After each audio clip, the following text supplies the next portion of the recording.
Dipersembahkan oleh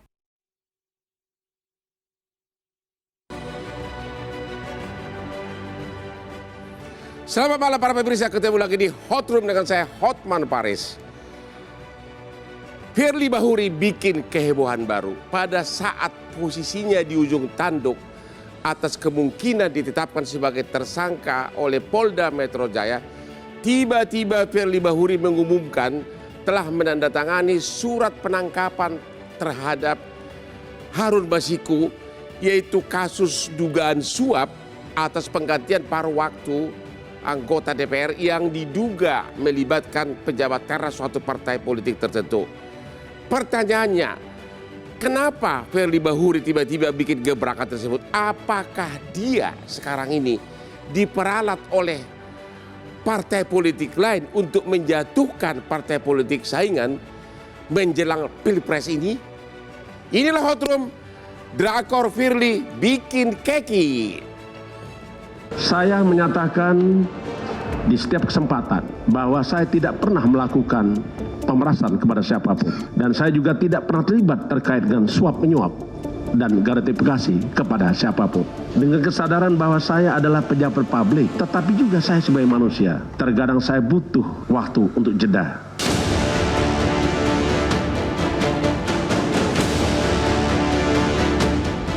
Drama baru hadir lagi dari Firly Bahuri, sang ketua lembaga anti rasuah yang menjadi saksi terlapor dalam kasus dugaan pemerasan mantan Menteri Pertanian, kini memasuki episode baru.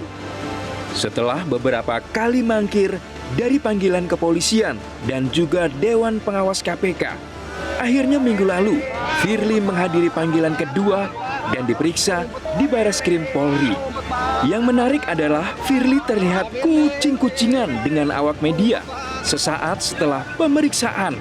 Bahkan mengatakan kalau mobil pribadinya tidak diketahui di mana keberadaannya. Loh, kok bisa toh Pak?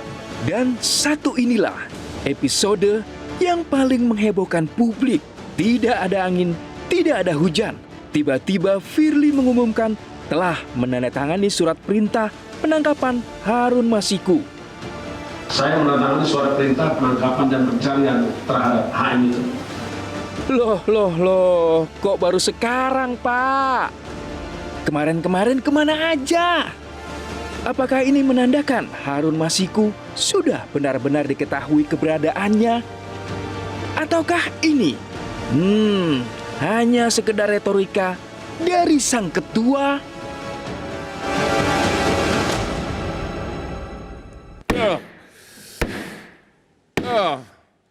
Hot Room sukses selalu karena pengaruh dari kopi luwak white coffee. Inilah yang membuat Hotman Paris selalu sukses dalam berdebat meskipun para narsumnya adalah orang-orang hebat. White coffee, kopi luwak. Waduh, kopi terbaik. Boyamin, dulu pertama kali kita membahas... saya yang ditanya. Dulu pertama kali membahas Boyamin, membahas Firly Basuki.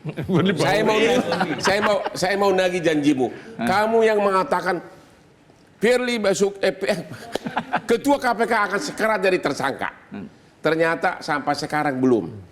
Bahkan secara tiba-tiba Ketua KPK tersebut mengatakan sudah menandatangani surat penangkapan atas Harun Basuki yang sudah 4 tahun kasusnya terbenam.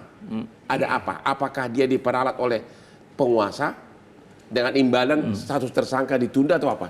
Kalau analisa lo ya. Analisa.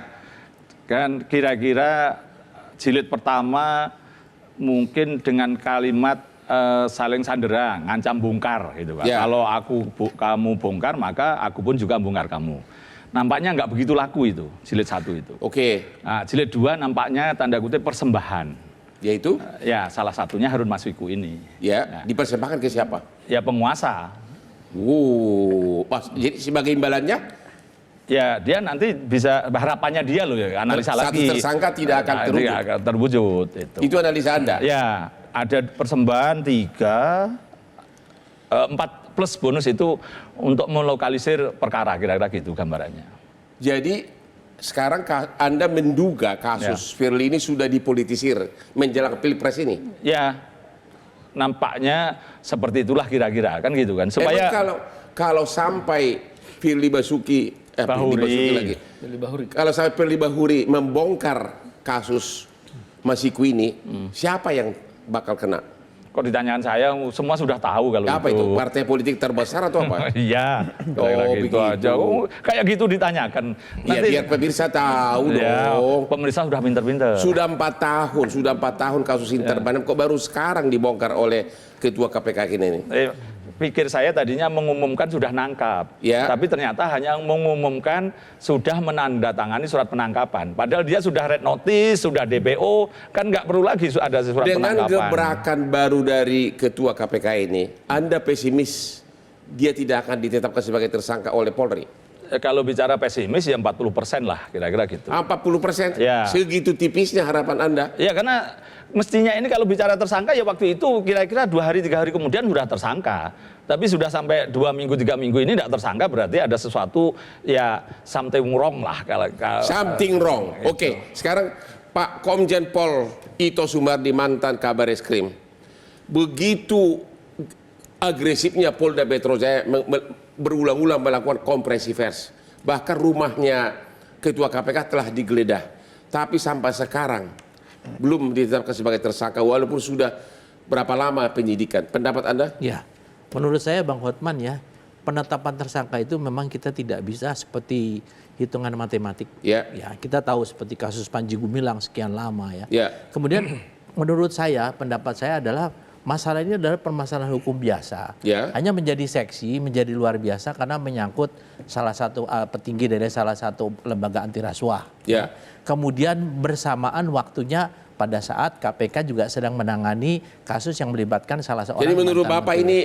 ini tidak ada permainan politik ini? Kalau menurut saya sejauh ini masih dalam Koridornya. aturan koridor. Ya. Hanya mungkin kan kita bisa melihat kalau koridor ini ada yang koridornya sifatnya normal atau mungkin koridornya ini ada sesuatu yang dianggap masyarakat tidak normal padahal masih dalam koridor itu. Itu pendapat saya Bang. Oke, Hotman. Pak Yudi. Siap. Pak Yudi ini mantan penyidik KPK.